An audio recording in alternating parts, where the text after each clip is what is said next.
এই জন্য আল্লাহ রাব্বুল আলামিন বলছেন শুধু সেজদা দিলেই হবে না, ও বান্দা তোমাকে প্রকৃত ঈমানদার হতে হবে। ঈমানটা আনতে গেলে ঈমানটা ভেজাল না নির্ভেজাল? বলেন ভেজাল না নির্ভেজাল? নির্ভেজাল ঈমান আনতে হবে। শিরক মিশ্রিত ঈমান গ্রহণ হবে না,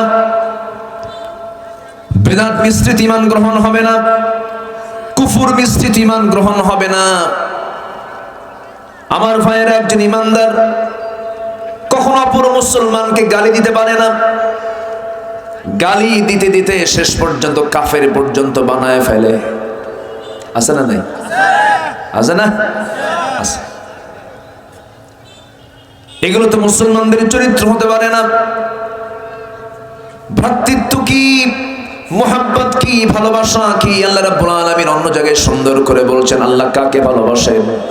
ইন্নাল্লাহা ইউহিব্বুল্লাযীনা ইউকাতিলুনা ফি সাবিলিহি সাফফান কাআন্নাহুম বুনয়ানুম মারসুস। আল্লাহ রাব্বুল আলামিন ওই সমস্ত বান্দাকে সবচেয়ে বেশি ভালোবাসেন যারা ভ্রাতৃত্বের বন্ধনে আবদ্ধ হয়ে বাতিলদের মোকাবেলা করার জন্য সীসা ঢালা প্রাচীরের মতো তারা কাতারবদ্ধ হয়ে বাতিলদের মোকাবেলা করে। আল্লাহ তাদেরকে খুব ভালোবাসেন। তাহলে যে কোনো কাজে ইসলামের সাকসেসের জন্য, আল্লাহর দ্বীনের সফলতার জন্য ঈমানদারদের ভিতরে ঐক্য আগে দরকার না পরে দরকার? মুহাব্বত আগে দরকার না পরে দরকার? এই মুহাব্বত, এই ঐক্য সবার মধ্যে থাকা, এটা হচ্ছে ঈমানদারের সবচেয়ে বড় একটা টার্গেট হওয়া উচিত। আল্লাহ রাব্বুল আলামিন আরেক জায়গায় বলছেন মুহাম্মাদুর রাসূলুল্লাহি ওয়াল্লাযীনা মাআহু আশিদ্দাউ আলাল কুফফারি রুহামাউ বাইনাহুম তারাহুম ركعا سجدا يبتغون فضلا من الله ورضوانا سيماهم في وجوههم من أثر السجود جربون الله أكبر। ঈমানদাররা কি হবে? কাফিরদের ব্যাপারে খুব কঠোর হবে, এবং ঈমানদাররা পরস্পর ঈমানদার তার রহমদিল হয়ে যাবে। তাদের ভ্রাতৃত্ব হবে অটুট, তাদের মহব্বত হবে অন্য ধরনের। সাহাবীদের মধ্যে যে ভালোবাসা আল্লাহ তাআলা তাদের মধ্যে তৈরি করে দিয়েছিলেন, তারা যে ভালোবাসা জন্ম দিয়েছেন, এত গভীর ভালোবাসা ছিল যে, এত গভীর মহব্বত ছিল যে তাদের স্বপ্ন পর্যন্ত এক হয়ে যেত। তাদের ধ্যানের সঙ্গে আরেকজন ধ্যানের মিল হয়ে যেত। আমার নবীর ইন্তেকাল হলো। নবীর ইন্তেকালের কয়েক বছর পর সেকেন্ড খলিফা ওমর ফারুক রাদিয়াল্লাহু তাআলা আনহু যখন খেলাফতের দায়িত্ব গ্রহণ করেছেন, সাইয়েদনা আলী রাদিয়াল্লাহু তাআলা আনহু রাতের বেলা তিনি বিছানায় গিয়েছেন। স্বপ্নের মধ্যে দেখতে পেলেন আমার নবীজি তার দরজার কাছে এসে তাকে লক্ষ্য করে সালাম দিচ্ছেন। রাসূলকে যে স্বপ্নে দেখে সে কি ভুল দেখে নাকি? সে কি ভুল দেখে? শয়তান আমার রাসূলের সূরত ধারণ করতে পারে না। সাইয়েদনা আলী স্বপ্নের ভিতরে দেখেন রাসূল দরজায় দাঁড়ানো, বলছেন আলী তোমার সঙ্গে দীর্ঘদিন যাবত দেখা হয় না, আজকে তোমার সঙ্গে সাক্ষাৎ করতে এসেছি। এই কথা বলে আমার রাসূল তার শিয়রের পাশে বসে গেলেন। বসে গিয়ে একটা ব্যাগের ভিতরে থেকে, টোপলার মধ্য থেকে একটা খেজুর হাতের মধ্যে নিয়ে 3টা আঙ্গুলে নিয়ে রাসূল বলছেন আলী মুখটা ফাঁকা করো। মুখটা ফাঁকা করলেন তিনি। স্বপ্নের মধ্যে রাসূল তাকে একটা খেজুর খাওয়ায় দিলেন। মুখের মধ্যে খেজুর নিয়ে চাবাচ্ছেন। চাবানো অবস্থায়, খাওয়া অবস্থায় তার ঘুমটা ভেঙে গেল। ঘুম থেকে জাগা পেয়ে দেখেন তার জিহ্বার ভিতরে তাজা খেজুরের স্বাদ ফুটে উঠেছে। সাইয়েদনা আলী আবেগ আপ্লুত হয়ে পড়লেন। ওযু বানালেন, তাহাজ্জুদ শুরু করে দিলেন। তাহাজ্জুদ নামাজটা শেষ হয়ে গেল। ফজর সালাত আদায় করার জন্য তিনি মসজিদ পানে রওনা করলেন। নামাজের দায়িত্ব পালন করছেন অর্ধ দুনিয়ার শাসনকর্তা, সেই সময় খলিফা ওমর ফারুক রাদিয়াল্লাহু তাআলা আনহু। ইসলামী সমাজের বৈশিষ্ট্য হবে যিনি রাষ্ট্রের সর্বোচ্চ ব্যক্তি হবেন, তিনি হবেন মসজিদের ইমাম। আস্তে কন কেন? আসতে কোন কেন? সেই চিত্র কি আপনারা দেখতে চান না? সবাই কি দেখতে চান? যিনি ইমাম হবেন তিনি রাষ্ট্রপতি হবেন। সাইয়েদনা ওমর ফারুক রাদিয়াল্লাহু তাআলা আনহু অর্ধ দুনিয়ার শাসনকর্তা, শাসক। সারা রাত আবার মানব সেবা করেছেন, খেদমত করেছেন। সাইয়েদনা ওমর ফারুক রাদিয়াল্লাহু তাআলা আনহু তিনি ফজরের নামাজ পড়ানোর জন্য তিনি মসজিদে দাঁড়িয়ে গেছেন। কি সমস্যা কি? ও আচ্ছা বাবা, সব কাজ তো একসঙ্গে হয় না। আপনি কি বাদাম খাবেন? আচ্ছা থাক না। এই যে দুটো কাজ কি একসঙ্গে হয়? দুটো কাজ তো একসঙ্গে হয় না বাবা।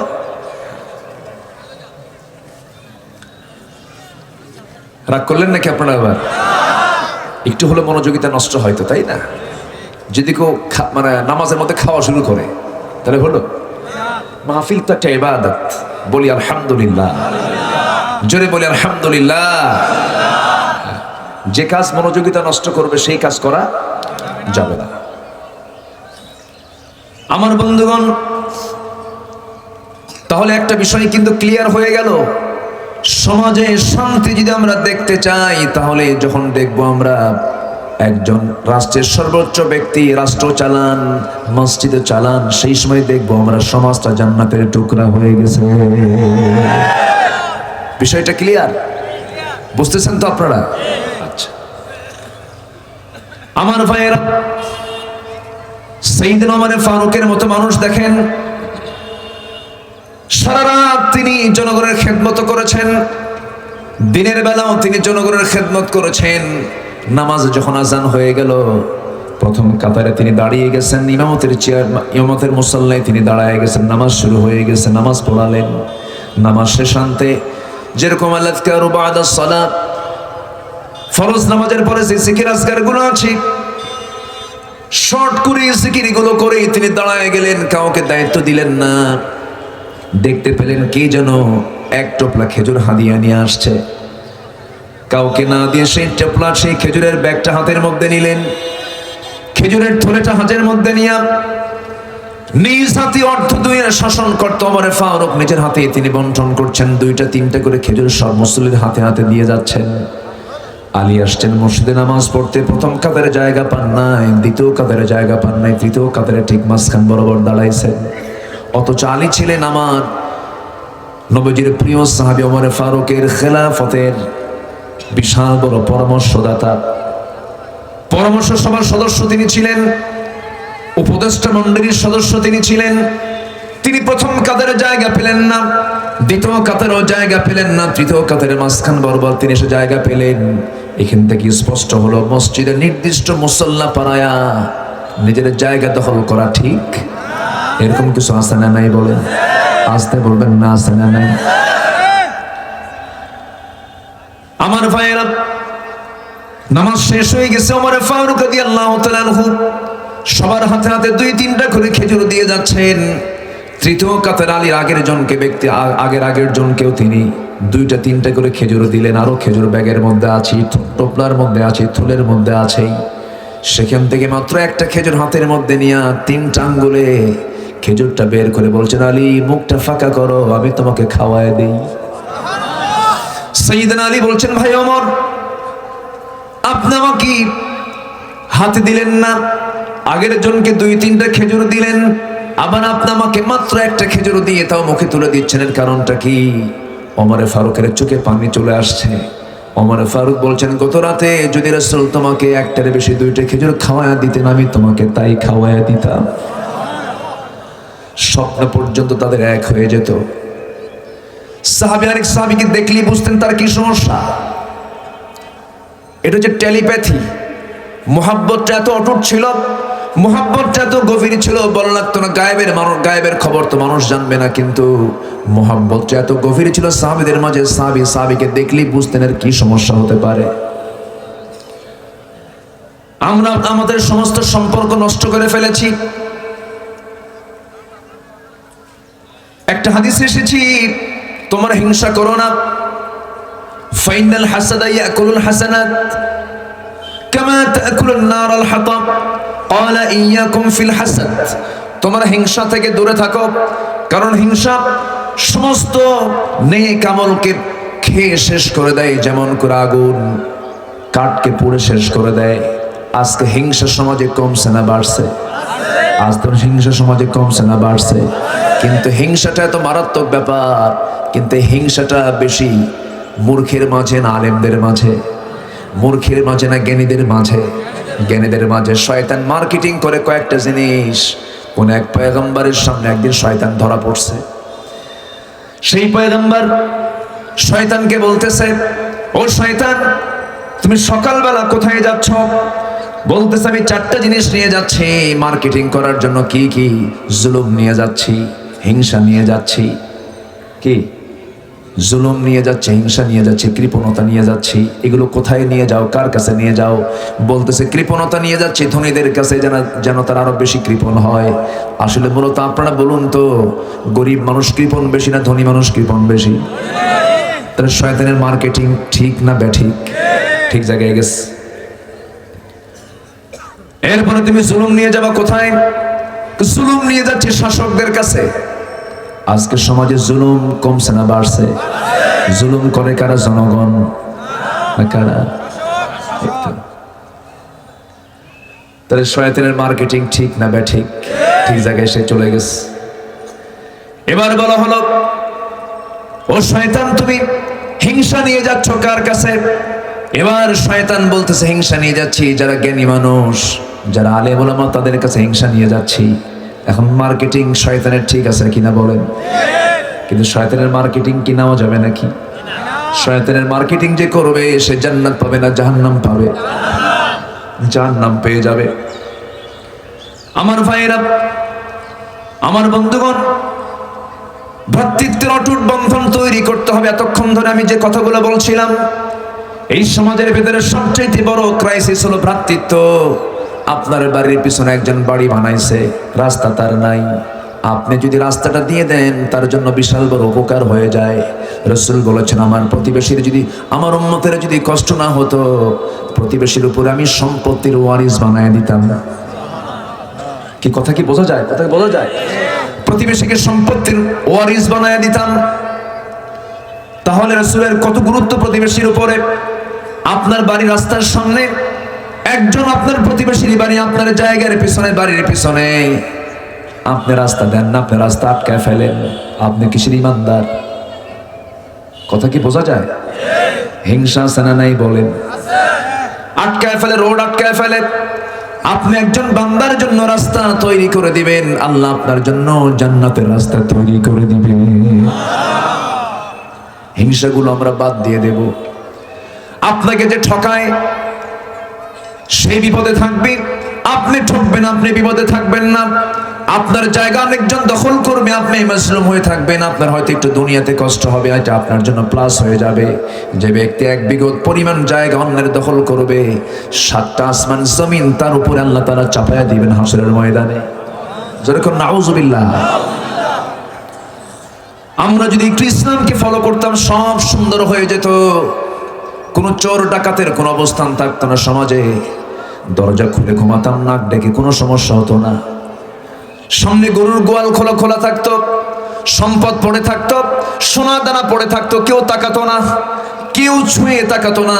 কিন্তু সমাজের সবচেয়ে বড় সমস্যা হলো, আমরা পরস্পরের বন্ধু না শত্রু? বন্ধু না শত্রু? শত্রু হয়ে গেছে। বন্ধুত্ব পূর্ণ আচরণ আমরা করবো। জোরে বলি ইনশাআল্লাহ, আরো জোরে বলি ইনশাআল্লাহ। আমি যতটুকু কোরআন হাদিস পড়েছি, ন্যূনতম একজন নগণ্য গোলাম আমি। আমার কোনো ইলম কালাম কিচ্ছু নাই। মানুষ যাকে আসি, কোনো ইলম আমার তেমন কিছু নাই। আমাকে পড়াতে পারবেন বহু আলেম ওলামা এখানে বসে আছেন।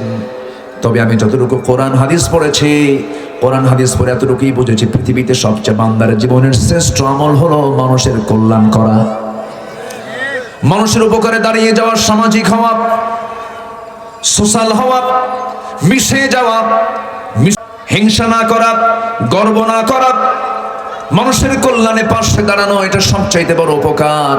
সেই কাজগুলো আজকে করতেছে ইহুদিরা, সেই কাজগুলো করছে আজকে খ্রিস্টানেরা।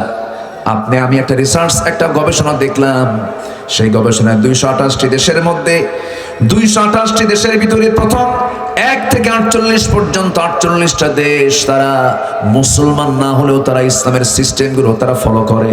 এর মধ্যে একটা মুসলিম কান্ট্রি নাই। 49 নম্বরে আছে মালয়েশিয়া, 58 নম্বরে আছে হলো সৌদি আরব, আর আমার দেশ আছে হলো 136 নম্বরে ইসলাম মানে। আমেরিকায় যাবেন আপনি, ব্রিটেনে যাবেন আপনি, ইউকেতে যাবেন, ইউনাইটেড কিংডমে যাবেন আপনি, ঋষি সুনাক বরিস জনসনের দেশে যাবেন, সেই জায়গায় আপনি রাস্তায় চলবেন ডান দিকে, বাম দিকে তারা চলে না। আমেরিকায় যাবেন তারা ডান দিকে চলে, বাম দিকে চলে না। আর আমাদেরকে চালায় কোন দিকে? ওরা ইসলাম মানে আমাদেরকে ইসলাম মানতে দেয় না। সব ওরা সিস্টেমগুলো ফলো করে নিয়েছে, ঠকায় না মানুষকে। দেশের ভিতরে কোনো চুরি ডাকাতি করে না ওরা। ওরা এই সমস্ত প্র্যাকটিস গুলো করে নেয়, কিন্তু তাদের ঈমান নাই। তাদের ঈমান নাই কিন্তু তারা ইসলামটাকে মানে। আর আমাদের ঈমান আছে কিন্তু আমরা ইসলামকে মানি না। অথচ খলিফাদের জীবনগুলো দেখেন। প্রথম খলিফা হযরত আবু বকর সিদ্দিক রাদিয়াল্লাহু তাআলার খেলাফত আমল চলছে। সাইয়েদনা আবু বকর সিদ্দিক রাদিয়াল্লাহু তাআলা যখন খেলাফতের দায়িত্ব গ্রহণ করলেন, তার পরের দিন তিনি টান টোপলা নিয়া, মাথায় কিছু কাপড় চোপড় নিয়ে তিনি দোকানদারি করার জন্য মার্কেটে চলে গেলেন।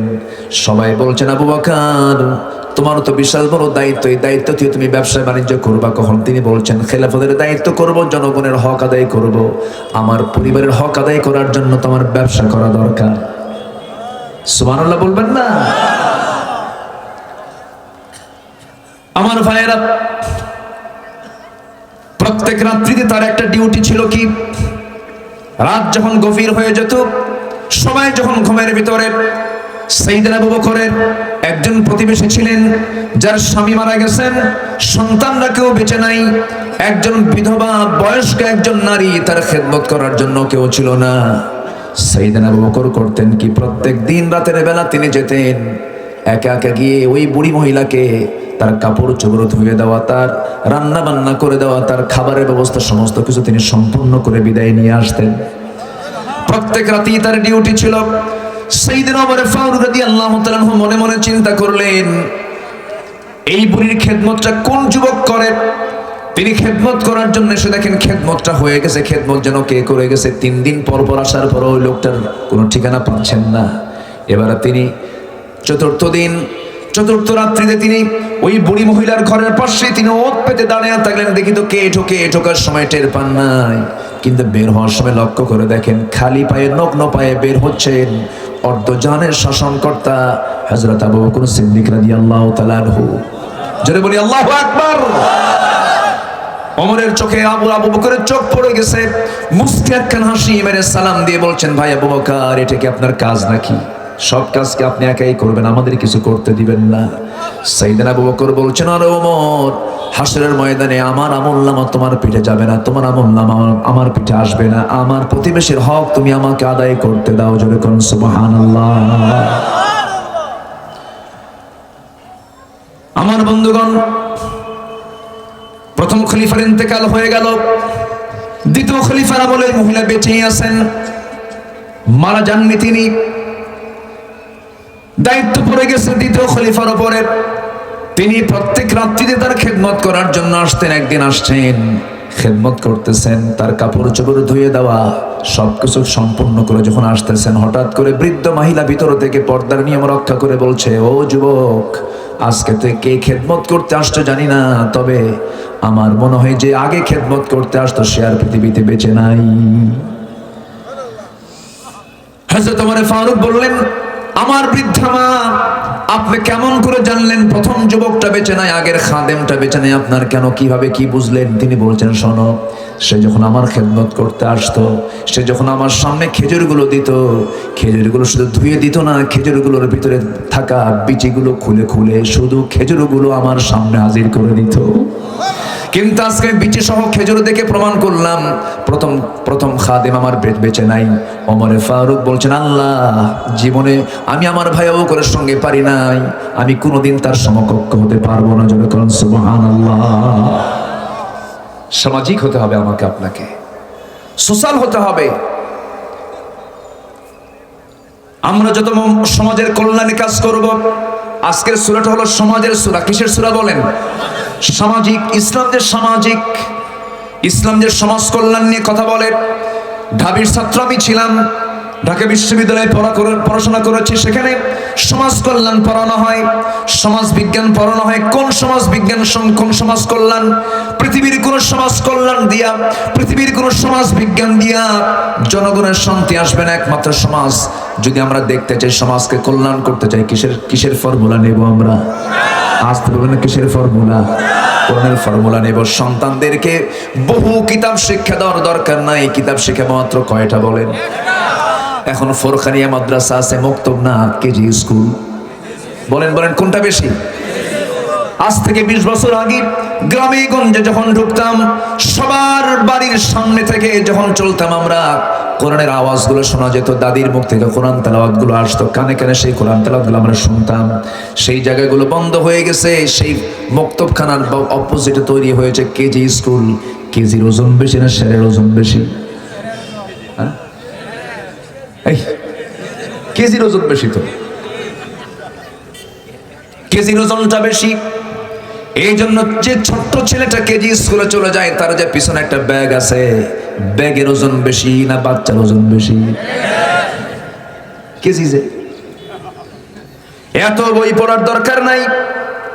এতগুলো চাপ আপনি বাচ্চাকে দিবেন কেন? এত লোড আপনি বাচ্চাকে দিবেন কেন? সন্তানের জন্য জন্মের পর প্রত্যেকটা বাবার 2টা যত্ন দরকার। কয়টা যত্ন বলেন? 2টা যত্ন। নাম্বার 1 হলো early to bed, early to rise. সকালে ঘুমিয়ে দিবেন, ঘুমটা পর্যাপ্ত করে দিবেন, ব্রেন সেট আপ হয়ে যাবে। কিন্তু আজকে প্রযুক্তির দ্বারা, এই মোবাইল, এই ডিভাইসের কারণে মানুষের ঘুমকে আগে হয় না শেষে হয়? আগে হলো ডিভাইসের পরে ঘুম। এই জন্য রোগীর পরিমাণ কমছে না বাড়ছে? আপনি যদি সকালবেলা না ঘুমান, মানে সকালে এশার নামাজ পড়ি, আমার নবী এশার পরে কোনো কাজ করাকে অপছন্দ করতেন এবং সকালবেলা উঠতেন তিনি। বুরিকালি উম্মতি ফি বুকুরিহা, রাসূল বলেছেন আমার উম্মতের বরকতময় সময় হলো সকালবেলা। কিন্তু আপনি যদি জরিপ করে দেখেন, এই দেশের মানুষ সবচেয়ে বেশি ঘুমায় রাতের বেলা না সকালবেলা? হ্যাঁ, সব ওলট পালট করে দিয়েছে আমাদের সমস্ত কিছু। সন্তানের জন্য 2টা যত্ন। সকালবেলা আপনি সকালে এশার নামাজের সঙ্গে সঙ্গে আপনি তাকে ঘুমিয়ে দিবেন, ঘুম পাড়ায়া দিবেন। যদি কোনো বান্দা 9টার আগে যদি ঘুমিয়ে পড়ে, 2টার মধ্যে যে ঘুম হলো, এই ঘুমটা কাভার করার জন্য বাকি 24 ঘন্টা ঘুমালেও এই ঘুমের কাভার হবে না। আমি সায়েন্সের দিকে যাব না, বহু কথা ছিল। নাম্বার 2 হলো সকালবেলা ভোরবেলা সন্তানকে জাগিয়ে দিয়ে আগে সেজদা দেওয়া হবেন। সেজদা কি দেওয়া হবেন? সেজদা দেওয়া হবেন। যদি কোনো বান্দা সেজদা নিয়মিত দিতে পারে, 5 ওয়াক্ত সময়ে যদি সেজদা দিতে পারে, ডাক্তারের দেবী সেটি নামে একজন হিন্দু ডাক্তার আছে ভারতের, যারা চিকিৎসা নিয়ে একটু ব্যস্ততা থাকেন। ডাক্তারের দেবী সেটি বড় একজন ডাক্তার, হার্ট স্পেশালিস্ট। এই ডাক্তারের দেবী সেটি বলেছেন, গোটা দুনিয়ার বহু ধর্মের বহু রোগী আমি আমার চেম্বারে দেখেছি, চিকিৎসা দিয়েছি। তাদের মাথা, তাদের ব্রেন এবং তাদের হার্টগুলো চেক আপ করে দেখেছি। আমার জানা মতে এই দুনিয়াতে সবচেয়ে সুস্থ ব্রেন এবং সুস্থ হার্ট হলো একমাত্র 5 ওয়াক্ত মুসলমান যারা নামাজ আদায় করে। জোরে বলে সুবহানাল্লাহ। ইসলাম মানলে সুস্থ শান্তি, ইসলাম মানে সুস্থ শান্তি। ইসলাম না মানলে অসুস্থ অশান্তি। ইসলাম মানে হলো ইসলাম মানলে সুস্থ শান্তি, ইসলাম না মানলে অসুস্থ অশান্তি। আমার ভাইয়েরা, সকালে বাচ্চাকে উঠায় আপনি নামাজে দিয়ে দিবেন, বাচ্চা সুস্থ হয়ে যাবে, আগে ঘুমায় দিবেন। এরপরে তাকে পৃথিবীর শ্রেষ্ঠ সুর, কোরআনের সুরটা তাকে শোনায় দিবেন। আপনার সন্তান কখনো অসামাজিক হবে না, অভদ্র হবে না, বেয়াদব হবে না, নেশাখোর হবে না। জোরে কোন আল্লাহু আকবার। তাহলে প্রত্যেকটা গ্রামে মক্তব থাকার দরকার আছে না নাই? সবগুলো বন্ধ করে দেন, কোরআনকে আগে চালু করেন। একটা গভীর ষড়যন্ত্র চলছে দেশকে নিয়ে, শিক্ষাকে নিয়ে। ইসলামকে নির্মূল করার জন্য মূল শিক্ষায় আঘাত হানতে চায় যারা, কোন ষড়যন্ত্র বাংলার জমিনে টিকবে না ইনশাআল্লাহ। এত ফোন বাজলে তো সমস্যা, রিংটোন অফ করেন। সম্মানিত ভাইয়েরা, আমি কি আলোচনা চালাবো? আজান হয়ে গেছে, হোক, আমরা আজান হয়ে যাবে, সমস্যা নেই। আশেপাশে মসজিদগুলো যেগুলো আছে মাইক দিয়ে আজান দিয়েন না, যেহেতু এত হাজার মানুষের সমাগম এখানে, দ্বীনের আলোচনা শোনার দরকার আছে না নাই? না শুনলে, না বুঝলে আমল করবো কেমনে? ঠিক কিনা? ফাসআলু আহলায যিকরি ইন কুনতুম লা তা'লামুন, এটাও হুকুম আল্লাহ তাআলা, জানতে হবে। আমরা এখানে নামাজ পড়বো, কিন্তু আউয়ালে নয়, আখিরেও নয়, আওসাত উম্মাতান ওয়াসাতান, মাঝামাঝি সময় আমরা নামাজ পড়বো। জোরে বলি ইনশাআল্লাহ। নামাজ পড়বেন তো নাকি? না আজকে নামাজ বাদ, এরকম কিছু আছে নাকি? নামাজ পড়বো, জোরে বলি ইনশাআল্লাহ। এখানে একসাথে নামাজ হবে। আমি আজকে আলোচনার খুব বরকত পাচ্ছি, আমি খুবই আনন্দ পাচ্ছি। আমি আজকে বলি আলহামদুলিল্লাহ। সব মাহফিলে বড় বরকত পাওয়া যায় না, সব মাহফিলেই বরকত, সব মাহফিলে যথেষ্ট বরকত থাকে না, কিন্তু আজকের মাহফিলটা আমার কাছে খুব বরকতময় মনে হচ্ছে। আল্লাহ তাআলা আমার মুখ থেকে কিছু কথা বের করে দিচ্ছেন মনে হয়। সম্মানিত ভাইয়েরা, সম্মানিত বন্ধুগণ, তাহলে আমার পরিবারকে বাঁচানোর দায়িত্ব আমার আছে না নাই? আল্লাহ আগে সমাজ দেখতে বলছে না আগে নিজের পরিবার দেখতে বলছে? কথা বল, বুঝেন? নিজের পরিবার মানে কিন্তু সমাজ, পরিবার দিতে কি আগে, পরিবারের পরে কি সমাজ। কু আনফুসাকুম ওয়া আহলিকুম নারা, নিজে বাঁচো, পরিবারকে বাঁচাও। আমরা পরিবারের জন্য খরচ করে, যা কামাই করে, লক্ষ্য কি পরিবারের জন্য কি করা? খরচ করা। সেই খরচ হতে হবে অবৈধ খাতে না বৈধ খাতে? আসতে বলবেন না, অবৈধ না বৈধ? বইয়ের মুখে, স্ত্রীর মুখে খাবার তুলে দাও সাদগা, সন্তানকে খাবার তুলে দাও সাদগা, সব দান এগুলো, সুবহানাল্লাহ বলেন। কিন্তু দান করতে হবে, পরিবারের জন্য খরচ করতে হবে, সেটা কি অবৈধ খাতে না বৈধ খাতে? পরিবারের জন্য 5টা খরচ, কয়টা খরচ? একটু কান লাগাবেন। 5টা খরচ পরিবারের জন্য আমরা করব, 3টা বৈধ আর 2টা অবৈধ। তাহলে এখন থেকে বোঝা গেল 3টা বৈধ খরচ আমরা করতে পারবো, আর 2টা অবৈধ খরচ আমরা করতে পারবো না। নাম্বার 1 হলো জরুরিয়াত, যেরকম অন্ন, বস্ত্র, বাসস্থান, শিক্ষা, চিকিৎসা, এগুলো কি অতিরিক্ত না জরুরি? অতিরিক্ত না জরুরি? জরুরি। বউকে খুরপুশ দেওয়া স্ত্রীর জন্য, স্বামীর জন্য ফরজ। বউকে খাবার মুখে দেওয়া, তুলে দেওয়া কি স্বামীর জন্য কি? স্বামীকে, বউ তার স্বামীকে খাবার তুলে দেওয়া কি ফরজ নাকি? আস্তে আস্তে কয় না, আপনারা খাবেন? বলেন বলেন। তাহলে এখানে দায়িত্ব পড়ে যাচ্ছে কার উপরে? স্ত্রীর উপর না স্বামীর উপরে? দায়িত্বশীল কে? বলেন, দায়িত্বশীল কে? আর রিজালু কাওয়ামুনা আলান নিসা, এই দায়িত্ব পুরুষকে কে দিয়েছেন? আল্লাহ দিয়েছেন। কোন স্ত্রী যদি তার সমস্ত সম্পত্তি কুক্ষিগত করে রেখে স্বামীকে যদি 1 টাকা নাও দেয়, কোনো গুনাহ হবে না। স্ত্রী যদি তার বাবার বাড়ির কাছ থেকে যদি সমস্ত সম্পদগুলো পেয়ে স্বামীকে যদি না দেয়, কোনো সমস্যা নাই। কিন্তু স্বামী যদি স্ত্রীর জন্য খরচ না করে, কিয়ামতের দিন ধরা খাবে কিনা বলেন? ধরা খাবে। এটা ফরজ কাজ। বাপ মার সেবা করা ফরজ, বাপ মার খেদমত করা ফরজ। কিন্তু যে বাপ মার 4টা ছেলে মেয়ে আছে, 4টা ছেলে আছে, এই 4টা ছেলের ভিতরে একটা ছেলে তার ফরজ দায়িত্ব পালন করতেছে, তখন ওই বাকি 3টার উপরে কি সে সময় ফরজ থাকে নাকি? ফরজ কিন্তু থাকে না, কারণ দায়িত্ব একজন পালন করতেছে, একজন অ্যাবসেন্সে দায়িত্ব পালন হয়ে যাচ্ছে। কিন্তু বউটার জন্য 24 ঘন্টা স্বামীর জন্য খেদমত করা কি খরচ দেওয়া কি? জোরে কোন খরচ দেওয়া কি ফরজ? তাহলে 24 ঘন্টাই ফরজ না অন্য কেউ চালাবে বউকে? আসতে কোন অন্য কেউ চালালে হবে? বাপ মাকে অন্য কেউ চালাতে পারবে, ভাই আছে, বিকল্প আছে না নাই? আছে। কিন্তু বউকে চালানোর জন্য কি বিকল্প কেউ আছে নাকি? বউকে বর্গা দেওয়া যাবে? বউকে বর্গা দেওয়া লোক আমার দেশে আছে না নাই? বউকে বর্গা দেওয়ার মতো লোক কুলাঙ্গার আছে না নাই?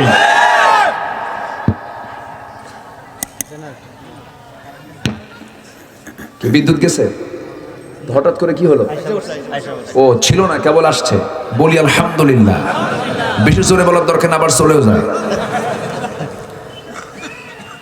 ফেরি করে করে বিদ্যুৎ দেওয়ার কথা। ফেরি মানে বিদ্যুৎ পাওয়ার নাকি লোকই পাবে না। কত কি শুনলাম আমরা। চাপা যে দেশে কত আছে, চাপার শেষ নাই। এত চাপা শক্ত, ট্রাকের চাকাও যদি চাপার উপরে পড়ে তার চাপা ভাঙবে না। আছে না নাই? যদি প্রশ্ন করি, এই দেশের সকল শ্রেণীর ভিতরে ধরেন চাকরিজীবী, ব্যবসায়ী, এরকম বহু পেশাজীবী আছে না? যত পেশাজীবী আছে এর মধ্যে যাদের কাজ হলো রাজনীতি করা, এটাও তো একটা কাজ নাকি? সমস্ত পেশাজীবীদের মধ্যে সবচাইতে বেশি মিছা কথা কয় কারা? কি কথা কি বুঝতেছেন আপনারা? উচিত কথায় বন্ধু বাজার, গরম ভাতে। ও এই কথা এলাকায় আছে। এত মিছা কথা শুনলাম আমরা। স্বাধীনতার 52 বছরে এসে মুক্তিযোদ্ধার ভাতা পায়, যুদ্ধ করেছে মুক্তিযোদ্ধা ভাতা পায় যে তার বয়স হলো 52 বছর।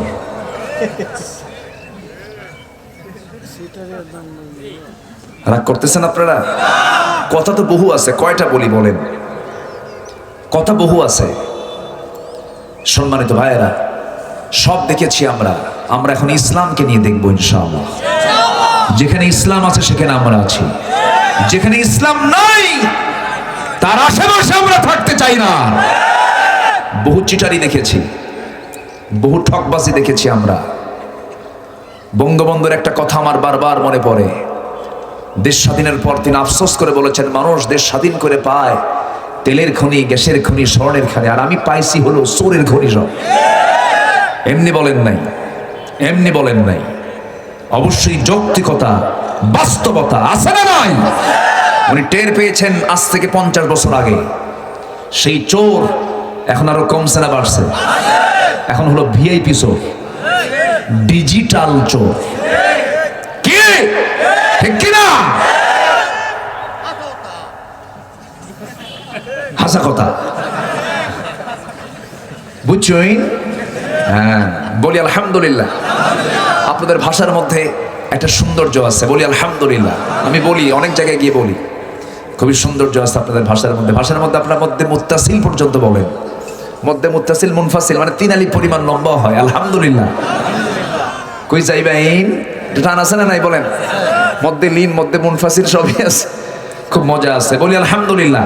কিন্তু টানে না হলো, কথার মধ্যে টান নাই হলো চিটাগাং, কক্সবাজার। ওরা খুব ব্যবসায়ী মানুষ, তো খুব ব্যস্ত, খালি শর্টে মারে। ইকে বইও, এই বসেন এখানে, মানে এখানে বসেন, এত লম্বা সময় নেই, বসেন, ইকে বইও। খুব শর্টে ওরা কথা বলে। সম্মানিত ভাইয়েরা, তাহলে সফলতা আমরা পেতে হলে আমরা কিসের ছায়া তলে আসবো? বলেন কিসের ছায়া তলে? বলেন। ইসলাম মানলে সুখ, শান্তি, সুস্থতা। আর ইসলাম না মানলে অসুখ, অশান্তি, অসুস্থতা। বাড়িতে লেগেছে আগুন, নেভানোর জন্য কি দরকার? পানি। জন্য ছটফট করতেছে বাড়িওয়ালা, কে আছো আমাকে বাঁচাও, আমাকে বাঁচাও, যার কাছে যা কিছু আছে। কিন্তু বাড়িওয়ালার মূল লক্ষ্য হলো যার কাছে যা কিছু আছে মানে কি? যা কিছু সামান টামান আছে পানি নিয়ে আসো। এক বেচারি যাচ্ছে ওই বাড়ির সামনে দিয়ে 1 ড্রাম ডিজেল নিয়ে। বলেন তো আগুন কমবে না বাড়বে? আবার বিসমিল্লাও কইছে, বিসমিল্লাহ কই ডিজেল দিছে ঢেলে, কাম হবে? বিসমিল্লাহ কি হারাম কাজা হয়? বিসমিল্লাহ কি অবৈধ কাজা হতে পারে? আমার দেশে এমন লোক আছে নিজের মেয়েকে নাচায়, পুরুষদের সামনে নাচায়, নাচায় আবার পরে বলো, ভাইয়েরা আমার মেয়ের জন্য দোয়া করবেন, মাশাআল্লাহ সে যেন আরো ভালো নাচতে পারে। 32 দাঁত ভাঙ্গা দরকার বেদবদের। কোন জায়গায় দোয়া চাওয়া লাগে, কোন জায়গায় দোয়া চাওয়া লাগে না, এই লেমটাও নাই। খেলার একটা ফলাফল 2 গোল আর 3 গোল, ফেসবুকে পোস্ট দিয়ে বলে 2 গোল আলহামদুলিল্লাহ। কতটুকু কথা হলো বলেন তো? আল্লাহর নাম কি তুমি এত সস্তা বানায় ফেললে? খেলার মধ্যে আলহামদুলিল্লাহ। হারাম কাছে কোনো আল্লাহর শুকর আদায় হতে, আল্লাহর শুকর আদায় হতে পারে না। একটু কান লাগাবেন, মনোযোগ দিয়ে শোনার চেষ্টা করবেন। এই দুনিয়া ছেড়ে আমি আপনি চলে যাব, কেউ বাঁচার জন্য আসি নাই, সব দুনিয়া থেকে বিদায় নিয়ে নেব। পরিবারের জন্য আমরা তিনটা খরচ করব, জরুরিয়াত, অন্ন, বস্ত্র, শিক্ষা, বাসস্থান, চিকিৎসার জন্য আমাকে আপনাকে খরচ করতে হবে, এটা কম্পালসারি। নাম্বার 2 হলো হাজিয়াত, হাজাত, প্রয়োজনীয়তা। ধরুন আপনার সন্তানের পড়াশোনার জন্য এই মুহূর্তে কিছু টাকার প্রয়োজন, সেই টাকা আপনাকে খরচ করতে হবে। এমন বাপও আছে, এমন বাপও আছে সন্তানের টাকাগুলো নিজে না দিয়া শ্বশুর বাড়ির ধান্দায় থাকে। এই আসতে কোন কেন? মানে ফকির তো আছে, এটা হচ্ছে ভিআইপি ফকির, ছোট লোকের বাচ্চা আছে না? শ্বশুর বাড়ির অপেক্ষায় যারা থাকে এরা কি মানুষ? এরা কি মানুষ হতে পারে? যারা যৌতুক নিছেন তারা তো মাথা নিচু করে থাকবেন। এখন হুজুর কি যে ভুল করছিলাম, রাগ করতেছেন? রাগ করলে কিন্তু আরেক গুনাহ। যা করছি আপনি যদি শুনে যদি রাগ করেন তখন হবে আরেক গুনাহ আবার হবে। নাম্বার 3 হলো তাহসিনাত, সৌন্দর্য। সৌন্দর্য প্রকাশ করার জন্য ধরুন আল্লাহ তাআলা নিজের সৌন্দর্যকে পছন্দ করেন। আপনার কাছে অর্থ আছে, টাকা পয়সা আছে, আপনি ছেঁড়া কাপড় পরবেন কেন? ছেঁড়া কাপড় পরা তো ইসলামের সৌন্দর্য নয়। আমার নবীজি ছেঁড়া কাপড় কখন পরেছেন? যখন তিনি কাপড় পান নাই। আমার রাসূল কখন না খেয়ে থেকেছেন? যখন তিনি খাবার পান নাই। 3টা দিন চলে গেছে, খাবার পান নাই। যুদ্ধ বিধ্বস্ত আমার রাসূলের মদিনা ছিল। 10 বছরের যুদ্ধ হয়েছে 86টা। 10 বছরে কয়টা? তাহলে কোন কিছু থাকে? কেমনে কি থাকবে বলে? যে দেশে যুদ্ধ বেশি সেই দেশে অর্থনৈতিক অবস্থা ভালো থাকে নাকি? রাশিয়াকে যুদ্ধে লাগাই দিল আমেরিকা, আমেরিকার টার্গেট হলো রাশিয়া তুই ক্ষতিগ্রস্ত হ। যে দেশে যুদ্ধ লাগবে সেই দেশে অর্থনীতি ঠিক থাকবে না। আমার নবীজির 10 বছর, ওই মদিনার 10 বছরে যুদ্ধ লেগেছে 86টা। তাও সেই সমস্ত যুদ্ধগুলোর মধ্যে রোমানদের বিরুদ্ধে যুদ্ধ হয়েছে, মুতার যুদ্ধ হয়েছে, তাবুক অভিযান হয়েছে। 86টি যুদ্ধ রাসূল পরিচালনা করতে গিয়া না খেয়ে দিন রাতগুলো পার করেছেন। খন্দকের যখন পরীক্ষা খননের সময় হলো, হারে আমার নবীজি খাবারগুলো না পায়া 3টা দিন আমার নবীজি খাবার খান নাই। কোমরে তিনি পাথর বেঁধেছেন, পেটে পাথর বেঁধেছেন। তিনি পরীক্ষা খনন করার সময় তিনি কোদাল মারতেছেন মাটিতে, আলো জ্বলতেছিল। নবীজি ধুলায় মলিন হয়ে গেছেন, গোটা মাথা থেকে পা পর্যন্ত ধুলা দিয়ে ভরে গেছে আমার রাসূলের দেহ। 3টা দিন না খাওয়া, পাথর পেটে বেঁধেছেন। আমার নবীজির এমন দৃশ্য দেখে কাফেররা বলতেছে, দেখ মুহাম্মাদের সাইজগুলো দেখ। আর আমার নবীজি সেই সময় তিনি ভবিষ্যৎবাণী করলেন, ও আমার সাহাবীরা তোমরা জেনে রেখে দিও, রোম পারস্য আমাদের হাতের মধ্যে চলে আসবে। জোরে বলুন সুবহানাল্লাহ। রাসূল না খাওয়া। এমন সময় একজন সাহাবীর ছোট্ট ছেলে বাড়ি থেকে হাতের মধ্যে করে চাদরের একটা কোনায় করে 4-5টা খেজুর নিয়ে আসতেছিলেন। আমার নবীজি দেখতে পেলেন, সাহাবী এই খেজুরগুলো কার জন্য নিয়ে যাও? বাবার জন্য নিয়ে যাই, এই দিকে নিয়ে আসো। নিয়ে আসা হলো, খেজুরগুলো নিয়ে রাসূল করলেন কি, নিজের চাদরটা বিছায় দিয়া চাদরের মধ্যে খেজুরগুলো রাখলেন, বিসমিল্লাহ বলে বরকতের ফোঁ দিয়ে দিলেন। গোটা চাদর উপচে পড়ে পড়ে খেজুর পড়তে লাগলো। খন্দকের পরীক্ষা খননে যে সমস্ত সাহাবীর অংশগ্রহণ করেছেন সবাইকে নিয়ে একসঙ্গে রাসূল খেজুরগুলো খেয়ে পেটটা পূরণ করলেন। আমার ভাইয়েরা, কাপড় পান নাই সাহাবীরা। আমরা জুব্বা নিয়ে মারামারি করি, ফাটা পাঞ্জাবি না জুব্বা, গোল জুব্বা, লম্বা টুপি না গোল টুপি।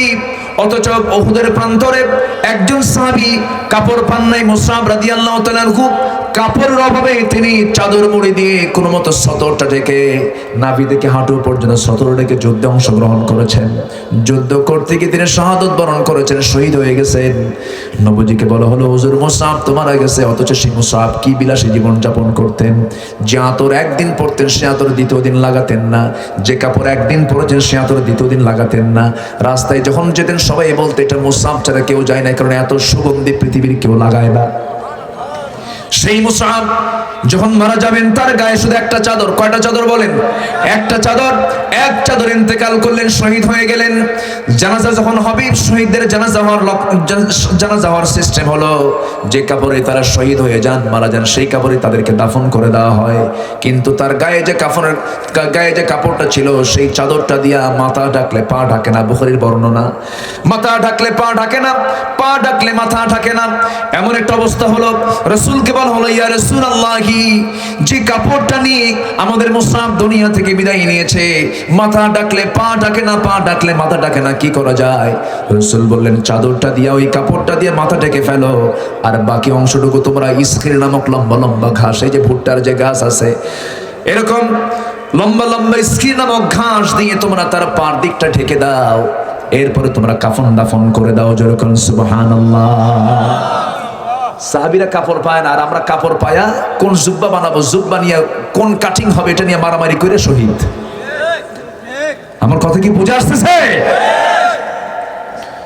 লাইসাল বিররান তুওয়াল্লু ফুজুহাকুম কিবালাল মাশরিক ওয়াল মাগরিব ওয়ালাকিন্নাল বিররা মান আমানা বিল্লাহ ওয়াল ইয়াউমিল আখির ওয়াল মালাইকাতি ওয়াল কিতাবি ওয়ান নাবিয়্যিন।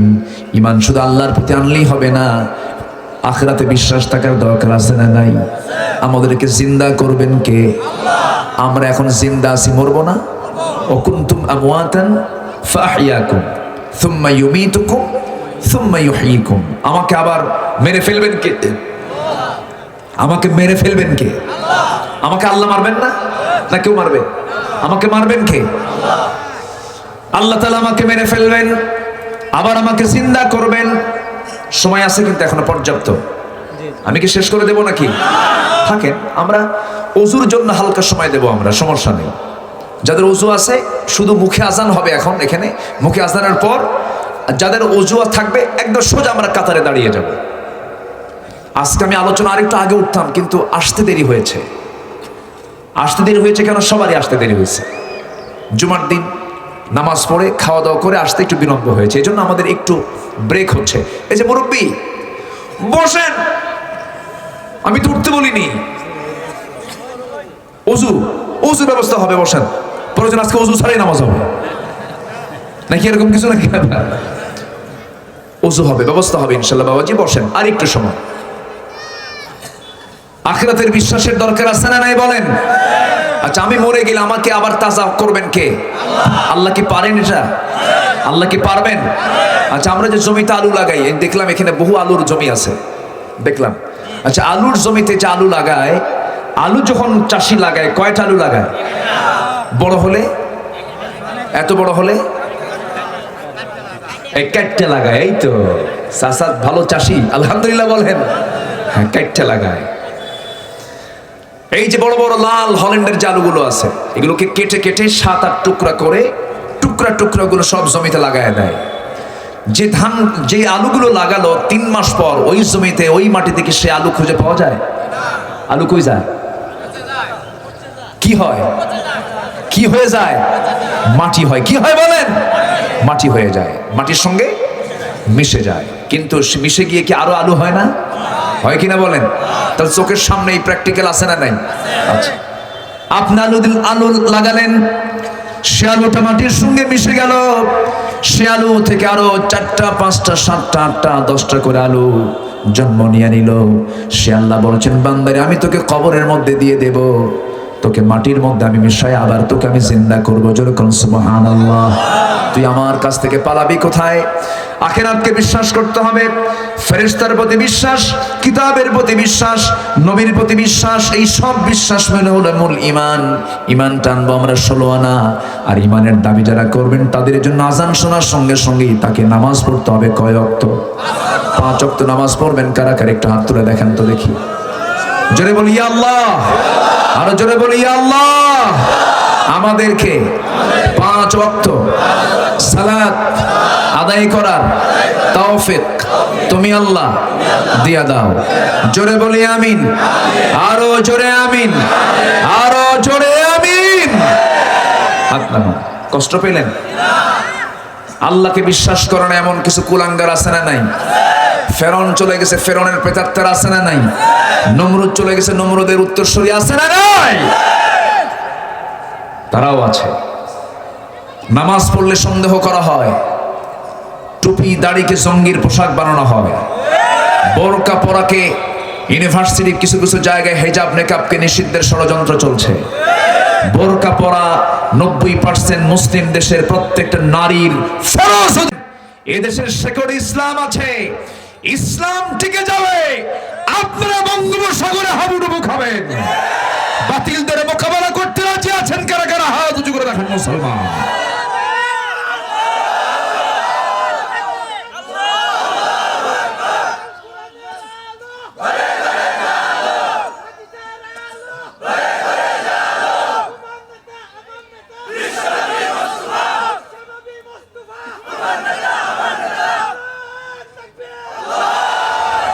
আল্লাহ তুমি কবুল করো, জোরে বলি আমিন, আরো জোরে আমিন। মেয়েদের মুখ ঢাকার দরকার আছে না নাই? মুখ ঢাকা যদিও সতরের অন্তর্ভুক্ত, ইসলাম বলে নাই, কারণ মুখ তো জরুরি জিনিস। মুখে চোখ আছে, মুখে কি আছে? চোখ আছে। চোখ দিয়ে কি করতে হয়? দেখতে হয়। নাক দিয়ে কি নিতে হয়? শ্বাস নিতে হয়, শ্বাস। এটা জরুরি জিনিস। মুখ দিয়ে খাবার খেতে হয়। এই জন্য মুখটাকে সতরের অন্তর্ভুক্ত না করে সতরের আওতা মুক্ত করা হয়েছে যদিও, কিন্তু face is the index of mind. চেহারা হলো কি সকল কিছুর কি ভূমিকা। যখন কোনো পুরুষ কোনো মহিলাকে বিয়ের উদ্দেশ্যে দেখতে যায় তখন কি দেখে? আগে কি দেখে বলেন? মুখটাই তো দেখে। এবং পাগল হয়ে যায় কি দেখে? বলে যে তোমার লম্বা লম্বা নাক, প্রশস্ত কপাল, ভ্রু যুগল, চিকন চিকন তোমার ঠোঁট এবং তোমার সুন্দর লম্বা লম্বা কালো কেশ আমাকে পাগল করে দিয়েছে। তাহলে এতক্ষণ ধরে যে ওয়াজ হলো সিহারার না অন্য কিছুর? তাহলে সিহারা অবশ্যই ফিতনা থেকে বাঁচার জন্য ঢাকানোর দরকার আছে না নাই? যারা চেহারাকে খোলা রাখার জন্য কথা বলেন তাদের চরিত্রে সমস্যা আছে, ঠিক কিনা বলেন? তাদের চরিত্রে কি আছে? সমস্যা আছে। ডাকতে হবে। আল্লাহ তুমি আমার মাদের দিল মেনে চলার তৌফিক দিয়ে দাও, জোরে বলি আমিন। দুই পথে পরিবারের জন্য খরচ করা যাবে না। খরচ করবো আমরা মোট কি কয়টা? 3টা খরচ করব, 2টা খরচ করব না। নাম্বার 1 হলো তাবযীর, ওয়ালা তুবাযযির তাবযীরা। কি ইযা আনফাকু ওয়া লাম ইসরিফু, একটা আয়াত আছে না? হ্যাঁ, ওয়ালাম ইসরিফু ওয়া কানা বাইনা যালিকা কাওয়ামা ওয়াল্লাযীনা ইযা আনফাকু ওয়া লাম ইসরিফু। যখন সে খরচ করবে ওয়ালাম ইসরিফু, অপচয় করবে না। অপচয় করলে কার ভাই? আস্তে আস্তে কার ভাই? শয়তানের ভাই। পরিবারকে কখনো অপচয় করতে দিবেন না। নাম্বার 2 হলো সময়ের অপচয় করা যাবে না। হারাম কাজে খরচ করা যাবে না। আল্লাহ তুমি সবাইকে বোঝার তৌফিক দাও। আমি একদিন তো সব দিক থেকে একটু একটু করে বলতেছিলাম। একটা বিষয় জানলাম আমরা, সফলতা 6 কাজে। আমি এক কথা শেষ করে দিচ্ছি। নাম্বার 1, আমার ঈমান আনবো কার উপরে? ঈমানটা হবে ভেজাল না নির্ভেজাল?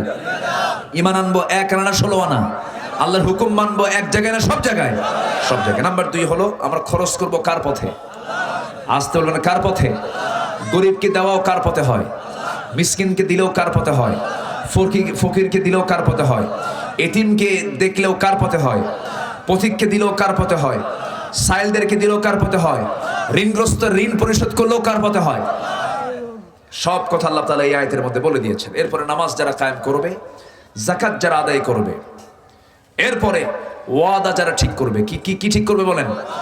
এই জাতির ভিতরে ওয়াদা ঠিক আছে না বেঠিক বেশি? ঠিক বেশি না বেঠিক বেশি? এই দেশের লেনদেন কি ঠিক আছে? কোন দোকানদারকে বলে যে আমার দোকানদারি খুব ভালো চলছে, বাকি টাকা ফেরত পাই, এরকম আছে? যে সমাজে দোকানদার বাকি টাকা ফেরত পায় না সে সমাজ কি ঠিক আছে না রোগা? কি সুস্থ না অসুস্থ? লজ্জা লাগে। দোকানদার তার দোকানের উপরে লেখা থাকে বাকি চাহিয়া লজ্জা। এই কথা কেন মুসলমানের দোকানগুলোতে থাকবে? মুসলমান কেন লাগাবে এটা? লাগাতে বাধ্য হয়েছে কারণ ওয়াদা ঠিক নাই। মুসলমান তো আর বলবে যে না আপনার কোনো সমস্যা হলে আপনাকে বলবেন আমি দিয়ে দেব, কিন্তু মুসলমান ঋণ দিলে বিপদে পড়ে না ঋণ নিলে বিপদে পড়ে? বলেন কি দিলে? নিলে না দিলে? দিলে বিপদে পড়ে। আপনি টাকা দিয়েছেন খরচ, আপনি বিপদে পড়ে গেছেন। আত্মীয়তা শেষ, বন্ধুত্ব শেষ, সব শেষ। শেষে আপনি দিলেন, ভাই আপনি কি সত্যি আমাকে টাকা দিবেন না? চোখ এরকম বড় করে বলে, যে ঋণগ্রস্ত সে চোখ এরকম বড় করে বলে, তুই বোঝো না টাকা লোকের সামনে চাও, আমার মান সম্মান নাই। দেখছেন টাকা নিয়ে আসে বসে, ওর মান সম্মান আছে। আমি কি ভুল বলতেছি? শেষ পর্যন্ত রাগের ঠেলায় যে টাকা পায় সে বলে, যা এই দুনিয়াতে তোর কাছ থেকে টাকাই চাবো না, হাসরের দিন তুলে নেব। জবাবে সে আবার উল্টা বলে, লম্বা ডেট পাইছি, যা। কি কথা কি বুঝতেছেন আপনারা? আল্লাহ বলছে ইমানদার নামাজ খালি কপাল কালো বানালে হবে না। ওয়াল মুফুনা বিআহদিহিম ইযা আহাদু, ওয়াদা যারা ঠিক রাখবে তাদের ঈমান আছে। আল্লাহু আকবার বলেন। ওয়াল্লাযীনা হুম লিআমানাতিহিম ওয়া আহদিহিম রাউন। নাম্বার 6 হলো, তার নাম্বার 1 হলো ঈমান, নাম্বার 2 হলো ইনফাক ফি সাবিলিল্লাহ, আল্লাহর পথে দান, নাম্বার 3 হলো নামাজ কায়েম, নাম্বার 4 হলো যাকাত আদায়, নাম্বার 5 হলো ওয়াদা ঠিক রাখা, নাম্বার 6 হলো যে কোনো অবস্থায় যে কোনো পরিস্থিতিতে ধৈর্যের পরিচয় দেওয়া। ওয়াতাওয়াসাউ বিল হাক্কি ওয়াতাওয়াসাউ বিস সবর, ধৈর্যের পরিচয় দেওয়া। এই 6টা কোয়ালিটি তোমার মধ্যে আসবে বান্দা, আমি তোমাকে আমার পছন্দের বান্দা বানাবো। এবং 2টা খেতাব দিয়ে দিলাম, উলাইকাল্লাযীনা সাদাকু, তুমি হলে সত্যবাদী, ওয়া উলাইকা হুমুল মুত্তাকুন, তুমি হলে মুত্তাকি। সিদ্দিক এবং মুত্তাকির খেতাব যদি কোনো বান্দার জীবন অর্জন হয়, তার জন্য জান্নাতের দরজা না জাহান্নামের দরজা? আল্লাহ তুমি সবাইকে কবুল করো। সবাই বসুন, আমরা দোয়ার দিকে যাব আস্তে আস্তে। আমরা চাইবো কার কাছে? আল্লাহর কাছে চাইবো, আল্লাহ যা কিছু বলালেন আমল করার তৌফিক দাও। জোরে বলি আমিন। আচ্ছা, না বলে যাচ্ছেন কেন? নামাজ তো আমরা পড়বো, আজান হলে আসলে পেরেশানি হয়, তাই না? একটু পেরেশানি আসে, একটু বসেন। আমরা চাইবো কার কাছে বলেন তো? আল্লাহর কাছে। যে যেখানে আছেন, মাহফিলের শৃঙ্খলা রক্ষার দায়িত্ব আমাদের সবার আছে না নাই? এই মাহফিলের শৃঙ্খলা যদি ভঙ্গ হয়, তাহলে কোরআনের সঙ্গে কি নিয়ম ভঙ্গ হয়ে গেল না? কোরআনের সৌন্দর্য নষ্ট করা তো অপরাধ। একটু বসেন না, আমরা আল্লাহর কাছে চাবো। সবাই বলে সুবহানাকাল্লাহুম্মা, সবাই বলে সুবহানাকাল্লাহুম্মা ওয়া বিহামদিকা আশহাদু আল্লা ইলাহা ইল্লা আনতা আস্তাগফিরুকা ওয়া আতুবু ইলাইকা। চিৎকার মেরে বলি, আল্লাহ আমার জীবনের সগীরা কবিরা, ছোট বড় সব গুনাহ তুমি আল্লাহ মাফ করে দাও, মাফ করে দাও। জোরে বলুন ইয়া রাব্বাল আলামিন। সবাই নামাজের মতো করে বসি। আমরা চাইবো কার কাছে? আমি কিশোরগঞ্জে, আমার মনে হয় জেলা ভিত্তিক সবচেয়ে বেশি মাহফিল আমি কিশোরগঞ্জে করি। আমার কাছে ভালো লাগে। আমি মাহফিলটা কিশোরগঞ্জে আসে কেন জানেন? কিশোরগঞ্জের মানুষ আমার ফেভারিট মানুষ, আলহামদুলিল্লাহ, নম্র ভদ্র। নারাজি থেকে আমাদের বেঁচে থাকাই হবে আমাদের মূল টার্গেট। আল্লাহ যেন ক্ষেপে না যান, আল্লাহ যেন আমার উপরে ক্ষুব্ধ না হন, আল্লাহ যেন আমার উপরে অসন্তুষ্ট নারাজ না হন। এটাই হচ্ছে আমার আপনার জীবনের মূল চাওয়া। শুধু জিকির আজগার কিছু আনুষ্ঠানিক ইবাদত করলেই কিন্তু আল্লাহর সন্তুষ্টি হাসিল হয় না। আল্লাহর সন্তুষ্টি হাসিল করার জন্য, আল্লাহকে খুশি করার জন্য সকল হারাম কাজ বর্জন হচ্ছে একজন মানুষের জীবনের সবচেয়ে বড় অর্জন। হারাম কাজ বর্জন যদি আমি করতে পারি, অনেক জিকির আজগার যদি বাদও পড়ে যায়, এই হারাম বর্জনটা আমার আপনার জন্য প্লাস হয়ে যাবে। জীবনে অনেক জিকির আজগার আছে, কিন্তু হারাম ছাড়তে পারিনি, কাজ হবে না। এজন্য ইন তাজতানিবু কাবাইরা মা তুনহাউনা আনহু নুকাফির আনকুম সাইয়্যাতিকুম ওয়া নুদখিলকুম মুদখালান কারীমা। বড় বড় গুনাহ ছেড়ে দিবা, আমি ছোট ছোট জিনিসগুলোকে আমি দেখবই না, সব মাফ করে দেব। জোরে বলি সুবহানাল্লাহ। এটা কি মোল্লা কইছে না আল্লাহ কইছে? আল্লাহর কথা, আল্লাহর কথা এটা। কিন্তু আমরা ছোট কাজগুলোকে নিয়ে বেশি পেরেশান হয়ে পড়ি, ফতুয়া টুতো এইগুলো বিষয় নিয়ে বেশি হয়। মাহফিলে উঠলেই বলে ইল্লাল্লাহর জিকির আছে কিনা, ফরজ নামাজের পরে মোনাজাত আছে কিনা, এরপরে বেতের নামাজ কয় রাকাত পড়বো, তারাবি নামাজ কয় রাকাত পড়বো, তারপরে আর কি রসুল নূর না মাটি, সম্মিলিত মোনাজাত 40, এরপর আর কি আছে? আমিন আসতে বলো না জোরে বলা। এই বিষয়কে কেন্দ্র করে আমাদের ভ্রাতৃত্ব, এই ফতুয়া, এই ঠুনকো বিষয়গুলোকে কেন্দ্র করে যে ফতুয়া সৃষ্টি হয়েছে, এতে কি ভ্রাতৃত্ব তৈরি হয়েছে না নষ্ট হয়েছে? বলেন। যে ফতুয়ার কারণে ইন্নামাল মুমিনুনা ইখওয়াহ ফাসলিহু বাইনা আখওয়াইকুম ওয়াত্তাকুল্লাহ, মুমিনরা হলো পরস্পরের ভাই। ফাসলিহু বাইনা আখওয়াইকুম, ভাইদের মাঝে ইসলাহ করে নাও, ঠিকঠাক করে নাও। ওয়াত্তাকুল্লাহ, সাবধান, এই ইসলাহের ক্ষেত্রে যেন কোনো ভুল না হয়, আমারে ভয় করবা। তাহলে এক আলেম যারে আলেমকে ছাগল কয়, গরু কয়, আরেক আলেমকে ছাগল কয়, গরু কয়, এটা কি ভ্রাতৃত্বের লক্ষণ? এতদিন আপনারা দোয়া চাইতেন আমাদের কাছে, হুজুর আমাদের জন্য দোয়া করবেন। এখন আমার ব্যক্তিগত অবজারভেশন হলো, আমাদের কাছে আপনাদের দোয়া চাওয়ার দরকার নাই, আপনারাই আমাদের জন্য দোয়া করবেন, আমরা যেন ভালো হই।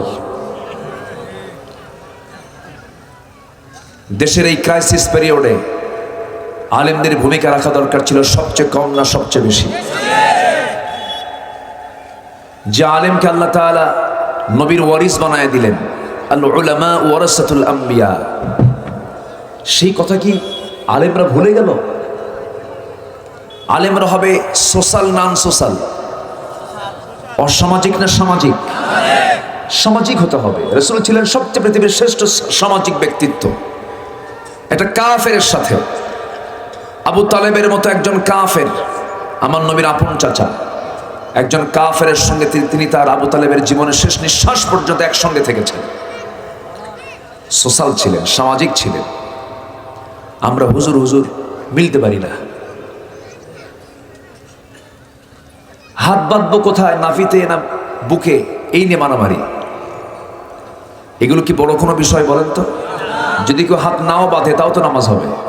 এখানে অনেক আলেম ওলামা আছে, যদি কেউ হাত বেঁধে নামাজ না পড়ে, যদি হাত ছেড়ে দিয়ে নামাজ পড়ে তাও নামাজ হবে।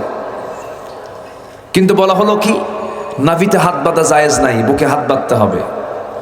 আবার আরেকজন বলল না, বুকে হাত বাঁধা জায়েজ নাই, নাভিতে হাত বাঁধতে হবে। তাহলে দুটাই কি হয়ে গেল? হুজুরা দুটাই কি করে দিছে? না জায়েজ। এখন পাবলিক যাবে কই? দুটাই যেহেতু না জায়েজ, এখন কপাল মানে হাতটা নিয়ে আল্লাহু আকবার কপালে। তাহলে ফতুয়ার ফলাফল কি হলো? হাত কই গেছে? কপালে। তাহলে কপালে যাওয়া ভালো না পেটে থাকাই ভালো, না বুকে থাকাই ভালো? আমার কথা কি বুঝে আসতেছে আপনাদের? তাহলে দোয়া এতদিন চাইতেন আপনারা আমাদের কাছে, এখন দোয়া চাচ্ছি আমরা উল্টা আপনাদের কাছে, আমরা যেন ভালো হই। আফসোস লাগে জানেন, বড় আফসোস। জাতির কি ক্রান্তি লগ্ন, প্রত্যেকটা রন্ধ্রে সুদ ঢুকেছে, জেনার সয়লাভ হয়ে গেছে,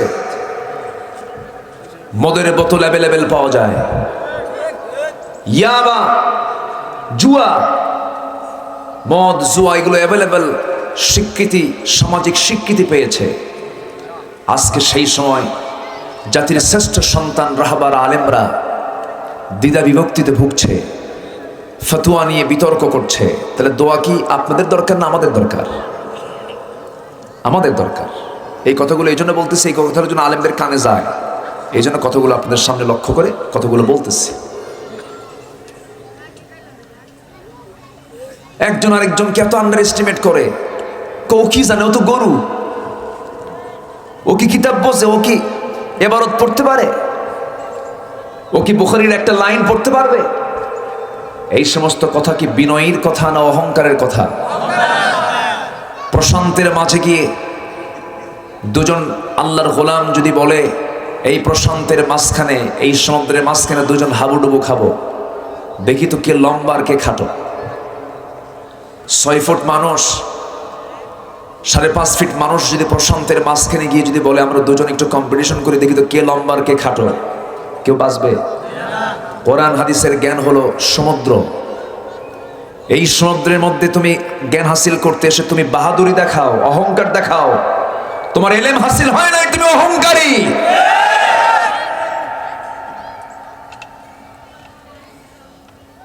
অনেক সমস্যা আমাদের, অনেক। কামিল পাশ করলে অন্য যারা দাওরায়ে হাদিস করেছেন কেউ কি বুঝে? আলিয়া তো খালি, দারসা আলিয়া এটা খালি। অথচ দারুল উলুম দেওবন্দ প্রতিষ্ঠাতার তালিকাগুলো দেখেন, প্রতিষ্ঠান তালিকাগুলো আপনি দেখলে পরে আপনি বুঝতে পারবেন যেই সমস্ত প্রতিষ্ঠানগুলো প্রতিষ্ঠা করেছে কারা কারা প্রতিষ্ঠা করেছেন, তারা সকলেই কিন্তু আলিয়া মাদ্রাসার ছাত্র ছিলেন। আলিয়াটা আগে সৃষ্টি হয়েছে। আমি আমার দৃষ্টিতে যেটা বলতে চাই, দারসা আলিয়া এবং যেটা দারসে নিজামিয়া কওমি মাদ্রাসা, দুটাই হলো এই জাতির জন্য দুই চোখের মণি। আলহামদুলিল্লাহ বলেন। আমরা দূরত্ব সৃষ্টি করব কেন? আমরা কাছে আসি, তাহলে নাস্তিকদের মাথা খারাপ হয়ে যাবে, বাতিল দুর্গাঘাত হানা যাবে।